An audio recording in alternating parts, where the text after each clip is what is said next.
ازيكم يا شباب، عاملين ايه؟ يا رب تكونوا بخير. النهارده ان شاء الله موضوعنا المخزون.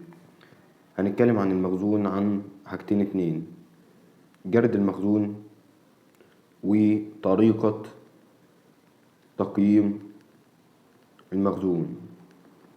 احنا عندنا جرد المخزون بيكون حاجتين اتنين: لا جرد دوري لا جرد مستمر. وجرد الدوري ده كل مثلا 3 شهور، كل سنة، كل أسبوع. ده الجرد الدوري بدورة مستمرة. أمال الجرد المستمر ديت عند أي عملية شراء وبيع. لما يجي يشتري ويبيع بيعمل الجرد. يبقى الجرد الدوري كل 3 شهور كل سنة، الجرد المستمر كل عملية شراء أو بيع. طب طريقة تقييم المخزون عندنا 3 طرق هناخدهم. طريقة الوارد أولا يصدر أولا، وطريقة الوارد أولا يصدر أخيرا، وطريقة المتوسط المرجح. عندنا 3 طرق: طريقة الوارد أولا يصدر أولا، ودي هنتكلم عنها النهاردة إن شاء الله، وطريقة الوارد أولا يصدر أخيرا، وطريقة المتوسط المرجح. هناخد بقى النهاردة مثال ونشرح طريقة الوارد أولا يصدر أولا. طريقة بقى يا شباب الصادر أولا يصرف أولا. الوارد أولا يصرف أولا. الطريقة دي هناخد مثال مبسط. لو هو مثلا بيقول لك عندك واردات 700 وحدة، من الواردات الوحدة ب10 جنيه، دي الواردات، تمام. وعندك واردات ب مثلا دي ألف. طب ب عندك 500 وحدة من ب والمبلغ 5 جنيه، وبيقول لك بيع أو اصرف. هيجي يقول لك دي مثلا مشتريات وديت مبيعات. هتبيع كام وحدة؟ هتبيع 800 وحدة من المبيعات. هتقوم عامل ايه؟ بطريقة الصادر اولا الوارد اولا يصرف اولا، الوارد اولا يصرف اولا. هتقوم واخد ال700 اللي فوق دول اللي انت خدته الاول من المبلغ القديم، هتقول 700 في 10 اللي هو السعر بتاعه، ويطلع هنا مبلغ.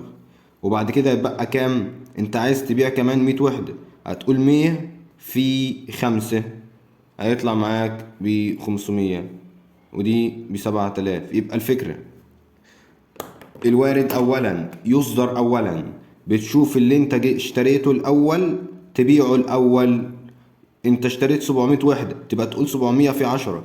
انت عايز تبيع كمان كام وحدة؟ انت عايز تبيع كمان 100 وحدة، فهتاخد ال100 وحدة من ب، من اللي انت اشتريته دي. انت اشتريت كام وحدة من ب؟ 500، هتاخد منها 100، هتقول 100 في 5. دي كده اسمها ايه؟ دي تكلفة البضاعة المباعة، تمام. وديت لو قلنا 500 في 10 هتساوي 7000، و5000 و500 في 5 بتساوي كام؟ بتساوي 2500. هنجمعهم، دي اسمها تكلفة البضاعة المتاحة، ودي اسمها تكلفة البضاعة المباعة اللي هي 7000 زائد ال500، دي اسمها تكلفة البضاعة المباعة. طب تكلفة المخزون بتساوي تكلفة البضاعة المتاحة ناقص تكلفة البضاعة المباعة، دي اسمها تكلفة المخزون. أو في طريقة تانية ممكن نحسب بيها تكلفة المخزون. هنحسبها ازاي؟ انت دلوقتي رقم ألف ده انت خدت 700 وحدة فدي خلصت خلاص. ورقم ب انت خدت كام وحدة من رقم ب؟ خدت 100، فبقى عندك كام؟ 400. فالمخزون هيكون عندك ايه؟ 400 في 5 هيطلع معاك كام؟ 2000. يبقى انت دلوقتي بطريقة الوارد اولا يصدر اولا عايز تبيع 800 وحدة، بتاخد ال700 اللي انت اشتريتهم الاول بتقول 700 في 10، وبتاخد 100 من النوع التاني اللي انت اشتريته وتقول 100 في 5. دي كده دي تكلفة البضاعة ايه؟ المتاحة، ودي تكلفة البضاعة المباعة. طب تكلفة المخزون في طريقتين هنجيبهم بيه: لا نقول تكلفة البضاعة المباعة ناقص المتاحة، لا نحسب تكلفة الايه؟ عدد الوحدات المتبقية اللي هي 400 في السعر اللي هو 5، ودي نجيب بقى تكلفة المخزون. ودي طريقة مبسطة. وهناخد بقى حالا طريقة الجرد الدوري وطريقة الجرد المستمر. يا شباب بقول ايه؟ ظهرت البيانات التالية عن المخزون بدفاتر أحد الشركات في عام 2009. مدينا رصيد اول المدة ومدينا بعض العمليات اللي هي المشتريات والمبيعات. احنا طبعا عارفين ان احنا عايزين المثال ده بطريقة ايه؟ هنعمله بطريقة الوارد اولا يصدر اولا. الوارد ده اللي هو المشتريات، والصادر ديت اللي هي المبيعات. اول حاجة لازم لما نيجي نحلها، بس احنا دلوقتي هنيجي نحل الجرد بالطريقة الدورية مش الطريقة المستمرة. اول حاجة اما نيجي نحل هنجيب ايه؟ نجيب تحديد تكلفة البضاعة المتاحة للبيع. المتاحة للبيع دي اللي هي بتساوي ايه؟ تكلفة البضاعة المتاحة للبيع بتساوي مخزون اول المدة زائد المشتريات. يبقى تكلفة البضاعة المتاحة للبيع بتساوي مخزون اول المدة زائد المشتريات. يبقى بنيجي اول حاجة نيجي نعملها، بنيجي عند التاريخ ونكتب ايه؟ نكتب رصيد المخزون. هو قايل لك رصيد المخزون يوم 1/1 بكام؟ 1000 وحدة بسعر كام؟ بسعر 49 جنيه. يبقى تيجي اهو تقول رصيد المخزون عدد الوحدات 1000، التكلفة الوحدة بكام؟ ب49 جنيه. هتلاقي عملت عندك كام الإجمالي؟ 49,000 جنيه. تمام؟ تاني حاجة تيجي تشوف يوم 15/1، في يوم 15/1 ايه؟ هتلاقي مشتريات بكام؟ 500 وحدة، سعر الوحدة بكام؟ ب61 جنيه. يبقى تسجلها، هتقول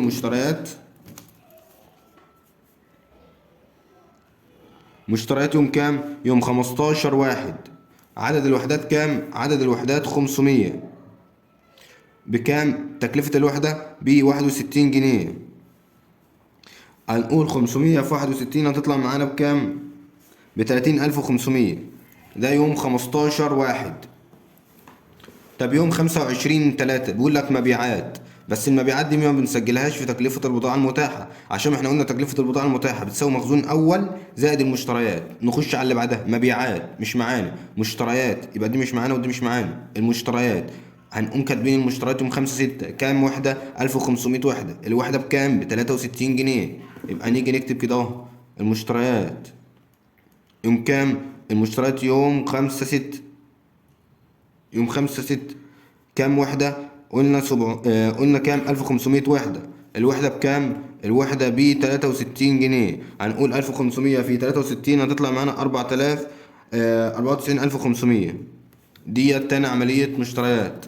عندنا مشتريات تاني، عندنا مشتريات يوم 18/9 هنقوم مسجلينها كام وحدة؟ 500 وحدة، الوحدة بكام؟ الوحدة ب65 جنيه. يبقى نيجي هنا اهو نقول مشتريات يوم كام؟ 18/9 كام وحدة؟ 500 وحدة. بعد كده هنقول بعد كده نجيب 500، بعد كده نقول التكلفة كام؟ 65. هنقول 500 في 65 هتطلع معانا ب32,500. دي ايه؟ دي المشتريات يوم 18/9. بعد كده جبنا المشتريات وجبنا قلنا رصيد المخزون، هنجيب عدد الوحدات. يبقى نقول عدد الوحدات المتاحة للبيع، مش عدد الوحدات المتاحة للبيع بتساوي عدد الوحدات اللي هي في المخزون زائد عدد الوحدات المشتريات. هنقوم جامعينهم كلهم، هيطلع معانا بكام وحدة؟ ب3500 وحدة. ديت 3500 وحدة متاحة للبيع ممكن تبيعهم. طب تكلفة البضاعة المتاحة للبيع، تكلفة البضاعة المتاحة للبيع بتساوي ايه؟ بتساوي تكلفة المخزون اللي هو أول المدة زائد تكلفة المشتريات. هتساوي كام؟ هتساوي 200 ألف. يبقى احنا دلوقتي أول حاجة عملناها ايه؟ جبنا تكلفة البضاعة المتاحة للبيع بتساوي ايه؟ تكلفة البضاعة المتاحة بتساوي مخزون أول زائد المشتريات، وجبنا منها عدد الوحدات المتاحة للبيع، وجبنا منها تكلفة البضاعة المتاحة للبيع. تاني حاجة هنعمل ايه؟ نجيب تكلفة المبيعات، تكلفة الحاجات اللي احنا بعناها. بعد كده يا شباب هنجيب تكلفة البضاعة المباعة. تكلفة البضاعة المباعة بتساوي ايه؟ عدد الوحدات المباعة اللي احنا عايزين نبيعها في تكلفة اللي هي القديمة. اللي قلنا هنا التكلفة القديمة يا شباب، احنا عندنا زي ما احنا قلنا في 3 طرق لتقييم المخزون. طريقة الوارد اولا يصدر اولا، دي بنستخدم فيها التكلفة القديمة، السعر اللي انت اشتريت بيه القديم بتستخدمه الاول. وتكلفة الوارد اولا يصدر اخيرا بتستخدم فيه السعر الجديد. وطريقة الايه اللي هو المتوسط المرجع. بس اول حاجه عندنا طبعا هنقولها النهارده طريقه الوارد اولا يصدر اولا. اول حاجه كان بيقول لك يوم 25/3 مبيعات بكام؟ 600 وحده. تمام، بيقول لك عايز تبيع 700 وحده، يبقى انت المبيعات كام وحده؟ 700 وحده. تمام. بس احنا في بقى عندنا بنستخدم ايه؟ بنستخدم، لازم نركز في الحته دي. انت عندك مخزون اول. انت اولا في معلومه لازم نعرفها، المبيعات بكام؟ انت عايز تبيع كام؟ 700 وحده بسعر كام؟ بسعر 15 جنيه. السعر بتاع البيع ده مالكش دعوه بيه خالص، مالكش دعوه بيه. انت بتستخدم سعر المخزون اللي عندك. هو بيقول لك رصيد المخزون. المخزون عندك كام وحده؟ عندك 1000 وحده، تكلفه الوحده 49 جنيه. فما تيجي تبيع هتبيع اللي كان عندك الاول، فهتبيع 700 وحده. مش انت عايز تبيع 700 وحده؟ التكلفه بكام؟ التكلفه ب 49 جنيه. اهو انت عندك 1000 وحده مخزون، هتاخد منهم 700، ال 700 تضربهم في ال 49. تمام، هيطلع معاك مبلغ. دي اول حاجه. تاني حاجه بيقول لك عايز يبيع كام وحده؟ عايز يبيع 900 وحده. لا، عايز يبيع 200 وحده. فوق هنا بيقول لك عايز يبيع كام؟ عايز يبيع 200 وحده. يبقى نقول 200. 200 في كام؟ في، انت دلوقتي عندك رصيد المخزون الاول 1000، هتقول وانت بعت منهم 700 هيبقى كام؟ 300. وانت عايز تاني مره 200 وحده، فهتقول 200 في 49 هيطلع مبلغ. دي تاني حاجه. تمام. يبقى انت بقى عندك من رصيد المخزون الاول كام وحده حالا؟ 100. ما انت بره بعت 700 ومره بعت 200 و700 و200 900، وانت عندك من رصيد المخزون الاول 1000، يبقى بقى كام؟ بقى 100. دي طريقه الوارد اولا يصدر اولا. تالت عندك حاجه في المبيعات بيقول لك تبيع كام وحده؟ تبيع 900 وحده.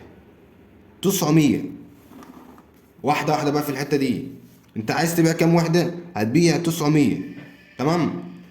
انت الرصيد المخزون الاول ده كان عندك كام وحده؟ كان عندك 1000، بعت منهم مره 700 ومره 200، يبقى بقى كام؟ 100 وحده. يبقى تقول 100 في 49. انت عايز تبيع كام وحده؟ عايز تبيع 900، بعت 100، فاضل لك كام تبيعهم؟ تبيع 800. بيقول لك ايه بقى؟ هتخش انت كده خلصت خلاص رصيد المخزون الاول، هتخش على رصيد الايه؟ المشتريات اللي هو يوم 15 واحد. انت اشتريت يوم 15 واحد كام وحده؟ 500 وحده. يبقى تقول 500 في، اشتريت 500 في كام؟ في 61. يبقى انت دلوقتي عايز تبيع 900 وحده، بعت 100 وبعت 500، كده كام؟ 600. فاضل لك كام وحده تبيعهم؟ فاضل لك حوالي فاضل لك 300 وحده. تمام. 300. بيقول لك يوم دي كده خلاص خلصناها. بيقول لك يوم 5/6 اشترى مشتريات 1500 وحده بسعر كام؟ بسعر 63 جنيه. انت عايز دلوقتي تبيع 300 وحده، هتقول 300 في كام؟ في 5 وفي كام؟ في 63. في 63. يبقى انت الفكره دلوقتي عايز تبيع 900 وحده.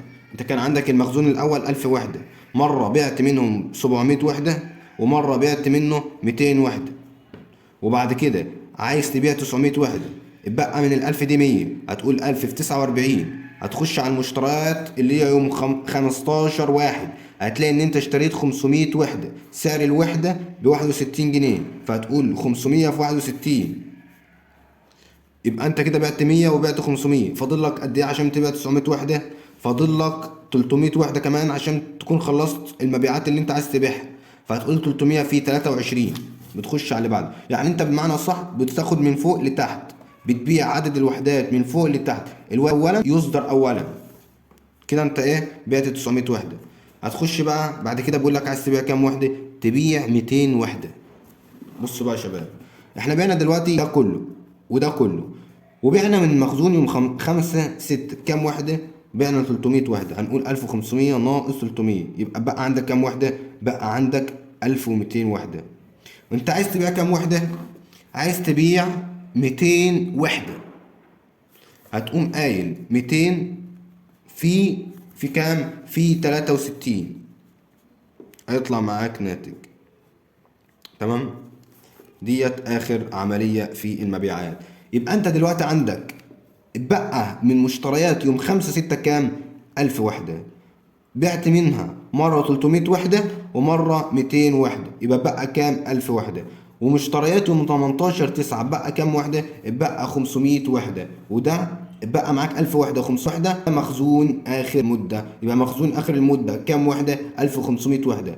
1000 وحدة من مشتريات 5/6 و500 وحدة من مشتريات 8/9. دي فكرة اللي هي ايه؟ تقييم المخزون عن طريق الصادر أولا، الوارد أولا يصدر أولا. وطبعا دي هنطلع الناتج وهنجمعه، ده هتكون اسمها تكلفة البضاعة الايه؟ المباعة. وعايزين بقى نجيب تكلفة مخزون آخر المدة. في طريقتين اتنين بنجيب منهم تكلفة مخزون آخر المدة. إما عن طريق نقول تكلفة البضاعة المتاحة اللي انت اشتريتها ناقص تكلفة البضاعة المباعة. مش تكلفة البضاعة المتاحة اللي انت اشتريتها ناقص المبيعات هيديك تكلفة مخزون آخر. يعني مثلا لو انت كنت شاري بضاعة ب10 جنيه وبعت ب5 جنيه، هيبقى كام؟ هيبقى 5 جنيه. يبقى ده اسمه مخزون آخر. يبقى مخزون آخر تكلفة البضاعة المتاحة ناقص المباعة هيديك مخزون آخر. وفي طريقة تانية، ده أول طريقة. الطريقة التانية، مش انت بعت 1000 وحدة وبعت 500 وبعت الكام وبعت 500 وحدة من دي، مرة بعت 300 ومرة بعت 200، بقى عندك من مشتريات 5/6 كام وحدة؟ 1000 وحدة. يبقى هتقول تكلفة مثلا، هتقول ايه؟ تكلفة مخزون آخر 1000 وحدة في كام؟ 1000 في 63. تمام. وبعد كده هتقول مشتريات يوم 18/9 دي انت ما بعتش منها خالص، يبقى المخزون ده هتخزنه لتاني مرة، هتبقى 500 في كام؟ في 65. ويطلع هنا ناتج تكلفة البضاعة المتاحة ناقص المباعة هيديك تكلفة مخزون آخر. وديت عن طريق ديت بنسجلها دي دوريا كل شهر كل أسبوع. هناخد بقى دلوقتي إيه؟ مستمر. يعني احنا دلوقتي قلنا الجرد الدوري وفي الجرد المستمر، دي طريقة الجرد الدوري. هناخد بقى حالا طريقة الجرد المستمر.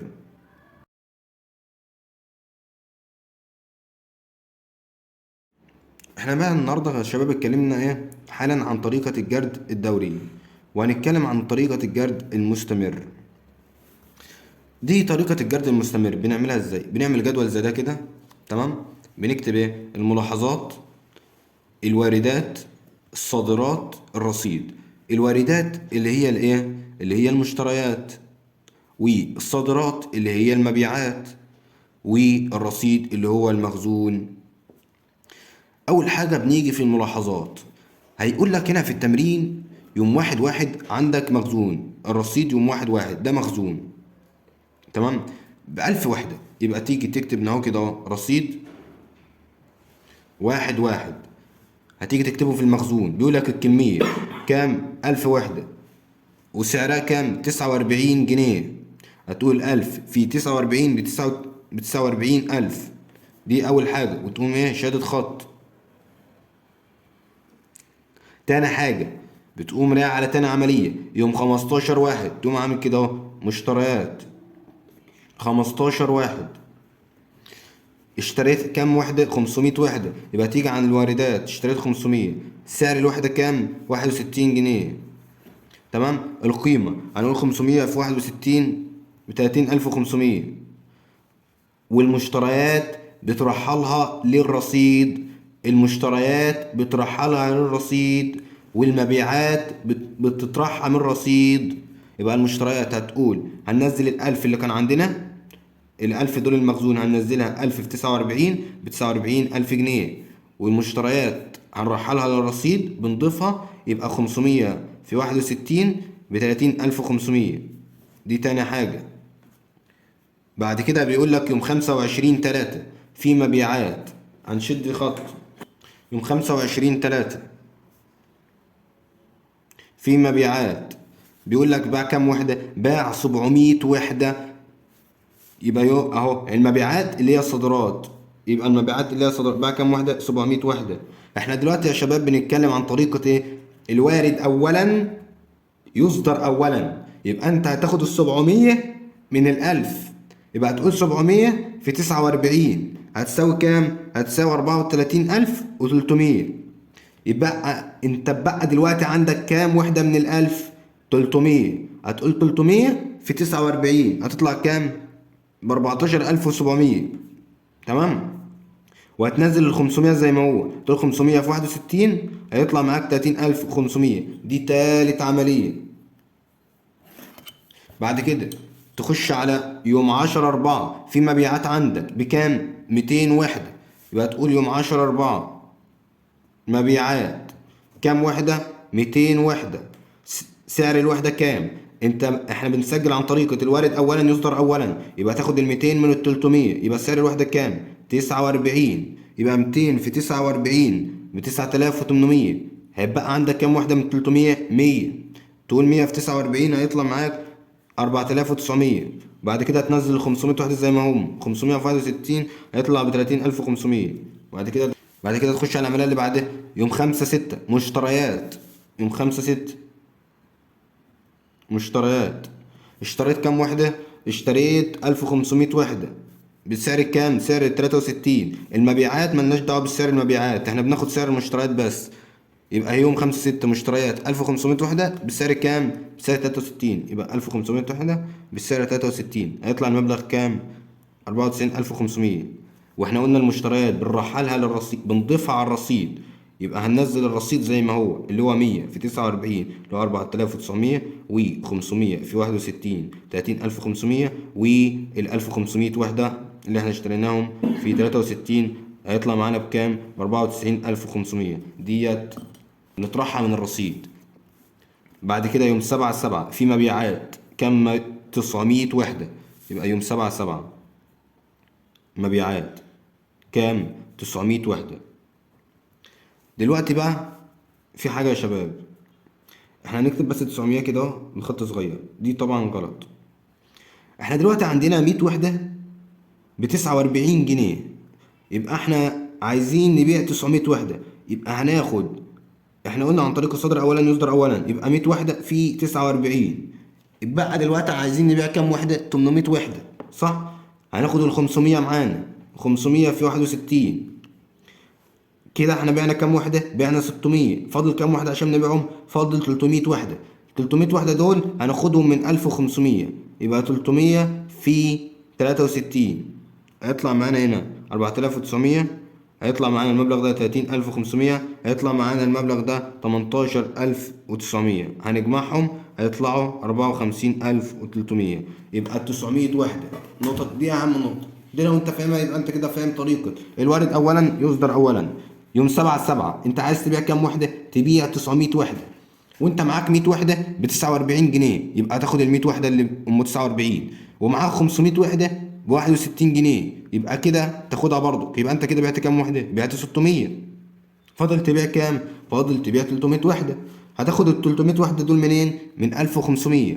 يبقى هتقول 300 في 63 ونرحل بقى. فاضل كام وحدة في المخزون الفترة ديت؟ فاضل عندنا 1200 وحدة من دي. مش انت بعت 300؟ فاضل 1200. هتقول 1200 في 63 هيطلع معاك كام؟ هيطلع معاك 75600. دي يوم 7/7. طب يوم 18/9 اشتريت 500 وحدة، يبقى يوم 15/9 اشتريت كام وحدة؟ 500 وحدة. سعر الوحدة كام اللي انت اشتريتها؟ 65 جنيه. يوم 65 جنيه. تمام. هتقول 500 في 65 ب 32500. وهتنزل بقى رصيد المخزون بنفس الحاجة 1200 في 63 ب 75600. وقلنا المشتريات بتضيف على الرصيد. هتقول 500 في 65 هيطلع معاك كام؟ هيطلع معاك ب 32500. دي كده يوم 15/9. طب احنا فاضل عندنا ايه؟ يوم 15/12 هتبيع بكام؟ هتبيع 200 وحدة. يبقى يوم 15 كام؟ 12. دي 18/9. يوم 15/12 هتبيع كام وحدة؟ هتبيع 200 وحدة. تمام، 200 وحدة. سعر الوحدة كام؟ انت هتبيع 200 وحدة عن طريق الوارد اولا يصدر اولا. انت معاك 1200 وحدة ب 63 جنيه، هتاخد منهم 200 وحدة، يبقى تقول 200 في 63 هيطلع ال 200 في 63 بكام؟ 12600. هيبقى معاك كام ده؟ بقى معاك 1063 بكام؟ 63000 جنيه.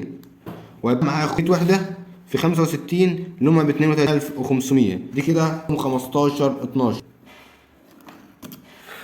بعد كده هنجيب بقى ايه الرصيد. احنا كده خلصنا كل ايه العمليات. بعد كده هنجيب الرصيد المجموع. دي بقى يا شباب الوارد اللي هو المشتريات.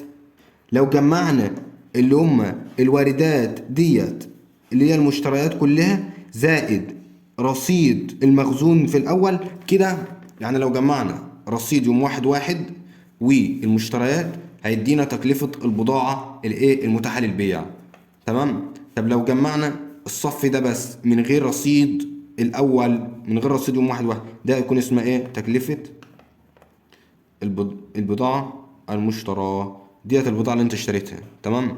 طب تكلفة المبيعات لو احنا جمعنا قيمة المبيعات كلها اللي هو الصف ده اللي هو يطلع معانا بكام؟ يطلع معانا 111,000. دي اسمها ايه؟ دي اسمها تكلفة البضاعة المباعة. يبقى احنا بنجيب ازاي تكلفة البضاعة المباعة؟ من التقريرات المستمرة بنجمع القيمة اهو. مش دي المبيعات؟ القيمة دي بنجمع 34,300 وبنجمع الرقم ده وبنجمع الرقم ده وبنجمع مع الرقم ده، هنجمعهم كلهم مع بعض هيطلع معانا كام؟ هيطلع معانا 111,000. دي اسمها تكلفة البضاعة الايه المباعة. طب بنجيب ازاي تكلفة المخزون؟ تكلفة المخزون بيساوي اخر رقمين دول بس اللي هو 64,000 زائد 32,500. يطلع معانا بكام؟ يطلع معانا 95,500. يبقى تكلفة المخزون اللي هي آخر فترة.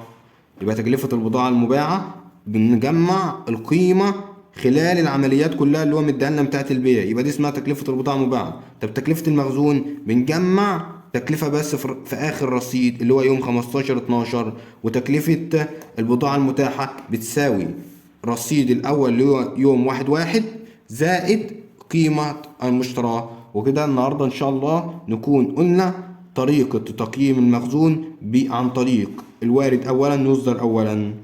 وإن شاء الله الفيديو الجاي هنتكلم عن طريقة الصادر الوارد أولا يصدر أخيرا.